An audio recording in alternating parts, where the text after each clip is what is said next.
Good morning mga kuya ko. Sabado ngayon at hindi muna papasok ang inyong kuya, okay? Dito kasi sa Korea, pag Sabado at Linggo is holiday yon. So usually ang mga Koreans hindi yan pumapasok. Pero tayo mga Pilipino, yan yung mga gustong-gusto nating pasukan. Siyempre, holiday yan, overtime pay, di ba?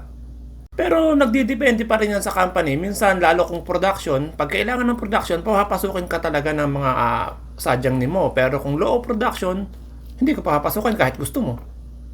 Pero dito sa company ko is iba yung sistema kasi nasa linya ako ng equipment and automation.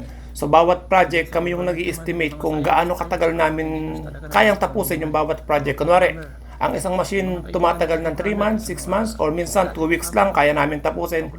I-estimate namin yun at kami yung magbibigay ng time frame dun sa sadyang nim namin. So kung sa tingin namin is matatapos na before the deadline, pwede kaming hindi pumasok at magpahinga. Pero kung yan nagagahol kami sa oras, nako, Sabado, Linggo minsan minamagdamag pa namin yan. Kailangan di ba? Kaya kung may pagkakataon at feeling mo napapagod ka na, deserve naman nating magpahinga, di ba? Pero pahinga lang, wag na wag tayong susuko. Marami pa tayong pangarap. Kahit sa anumang larangan, tandaan nyo, wag na wag yung susukuan dahil dito sa mundo, pag umayaw ka, talo ka. Kaya laban lang, kaya mo yan.